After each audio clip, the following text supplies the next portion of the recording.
Ferragamo loafers, smash gas pedals as I'm sitting in the glass like a motherfucking coaster. Smile as I prey on you niggas like a poacher. Cruise no worries through a city full of vultures. Pistol no holster, there's a war outside. Got a chip on my shoulder and a stomach full of ulcers. What is up? Welcome to another episode of Maximilian Must Know. This is going to be another top in my collection video, and today we're going to go with the top 5 daring fragrances in my collection. So far I've done oud, amber, and orange fragrances, and today we're going to do daring. I get that this is definitely sort of very subjective, and you know, what might be daring for one house to release might not be daring for another house to release. So we'll definitely sort of get into that when we do this one. And you guys know the way that I really like to do this is to sort of show you, talk about some of the samples I have that are daring, then a top 5 bottles, then some, you know, honorable mentions, and some stuff that I even don't have samples of in my collection. So stuff that I've smelled that I think's great and daring that I don't even have samples of. There's a few of them at least. Cuba by Check and Speak. I had a decant of that. I went through it. Gorgeous tobacco peppermint rum fragrance. The tobacco leaf is very sort of prominent, and some people say it's almost fecal. I think it's an amazing fragrance. If you've never checked it out, check that one out. Might be the best in the line. I really like Oxford and Cambridge as well, but that one's not daring. You're going to hear me talk about Smell Bent a couple of times. They're just a very nice avant-garde house. They're hungry hippies. Again, went through my decant of that. That's a fragrance meant to evoke the smell of pot brownies. Leather Oud by Dior.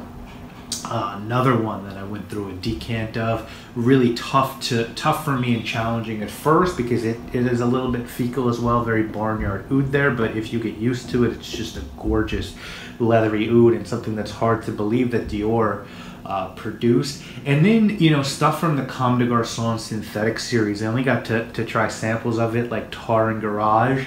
But I know they're re-releasing those. I believe they're already re-released overseas, and you know, definitely check those out if you ever get a chance.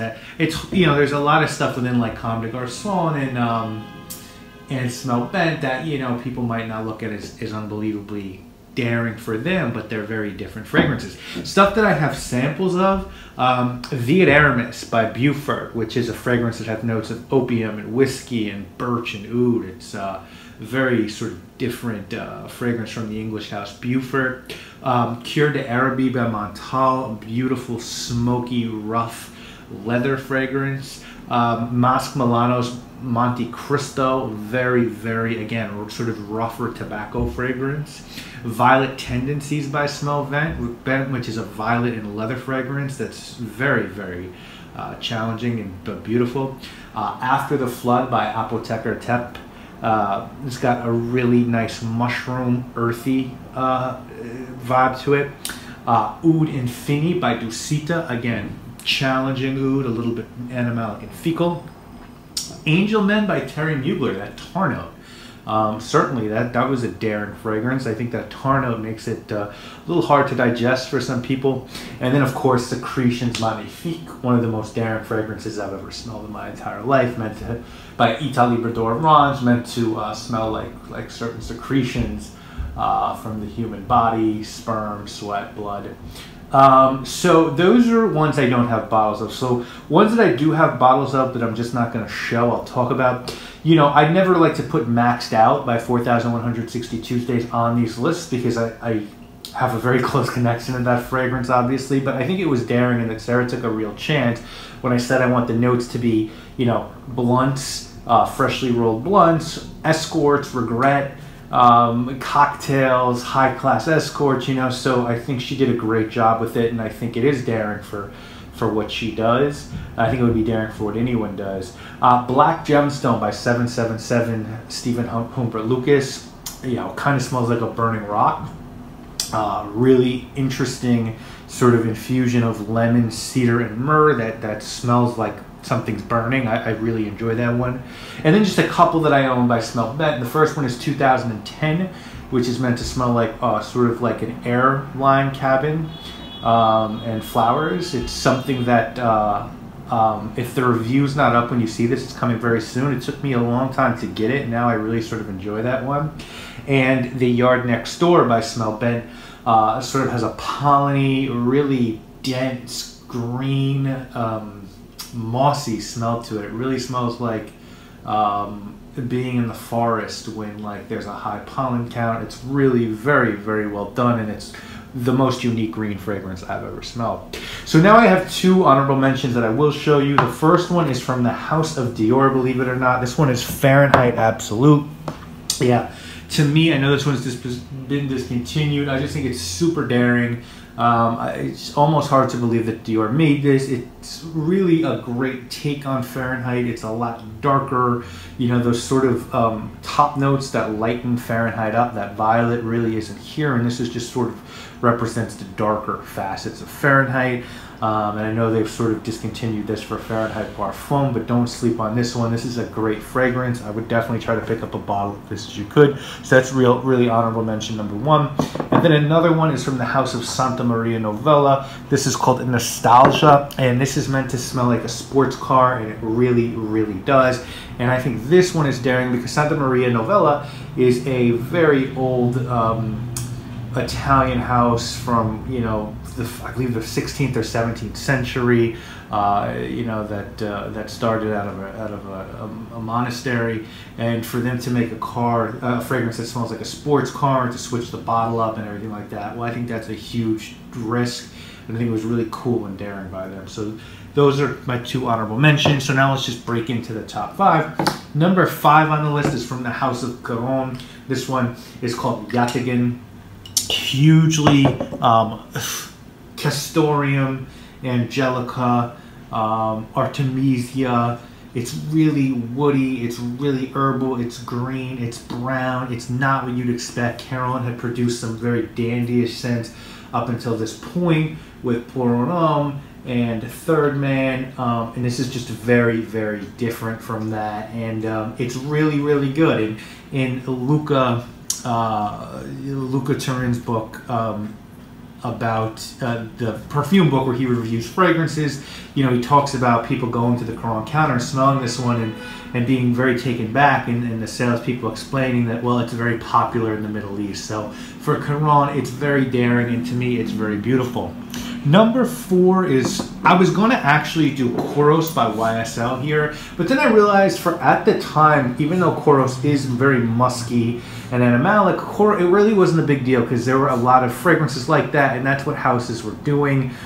So it's a great fragrance, Kouros by YSL, but I don't know that it was daring for the time. I think it's daring now, believe it or not, but what I think really was daring when it was released is this guy here, Fleur de Mail by Yves Saint Laurent.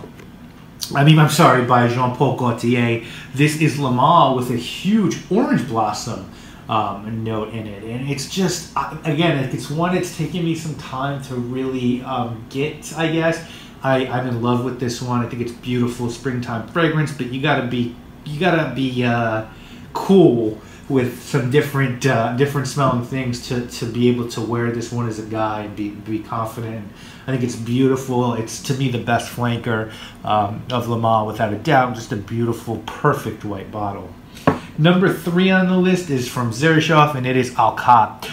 Just because, you know, I don't know, like, I think the whole Oud Stars line is very daring. You know, Mom Luke and some other ones, Fars, smell more fecal, but this one is very barnyard oud and jasmine that's unbelievably indolic. So you have that sort of animalicness in that jasmine, and that combination makes this one very hard to handle. Sort of, I blind bought it, and I'm happy with it. If you enjoy Alien by Mugler, just think of a way more extreme version of that fragrance, and you'll sort of get what you're getting with this one. I think Sergio Momo took a very big risk with this entire collection, and I think it was a really good risk because I think he produced some beautiful fragrances. I get some people don't like it, but this, or even these Xerjoff Chemi sort of ouds, but I'm a fan.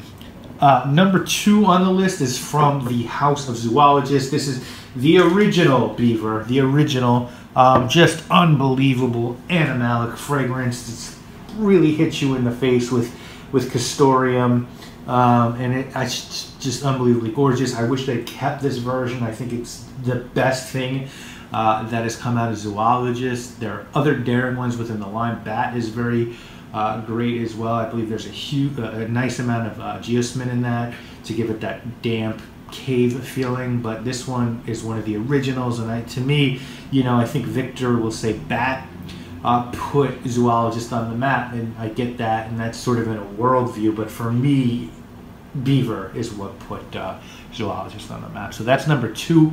And number 1 is one I don't talk about that much, but it's also from 4,160 Tuesdays, and I was super lucky. Sarah, like I want to say like a year or maybe 6 months ago, sent me like 4 10 ml decants of some super rare stuff that she had made. And one of them was this guy called Up the Apples and Pears, and I don't know that I have understood this one yet. There is a bread note in this one. There is an onion soup note in this one. There's a beer note in this one. There's apples and pears. And for me right now, it still doesn't work. I don't understand it, but I'm trying to. And it's the most daring thing I've ever smelled in my entire life. And I'm so happy that Sarah's comfortable making fragrances like this, because that's great for people who get to check her stuff out. But just the onion note and the bread note with those sweet fruits. So let's put it like that. And it's the most daring thing I've smelled, to be 100%, or at least the most daring. Yeah, probably the most daring thing I've gotten my nose on, just in terms of who made it and how far they were willing to go left. I just think that's super cool. As I said, Sarah's not afraid to take risks, but this is more bizarre, really, than I think anything I've smelled by Smell Ben or Comme des Garçons. So at least bottle-wise for me, stuff that I have a bottle of. This is probably number 1. So guys, I hope you have enjoyed this video. So these are the top daring fragrances in my collection. Next quarter, or I guess in the fall, we're going to take a look at the best gourmand fragrances in my collection. So I hope you guys enjoy that one. Let me know what you think the best daring fragrances that you've ever smelled, and I'll see you guys later this week with more videos. Guys, obviously my name is Maximilian. The Pyrex like Peter Pan, get it in a jiffy. I peanut butter the purest grams, underhand pitch like Little League in Japan. I got them running base like I sent the ball in the stand. It's light in the tunnel, I cram to understand.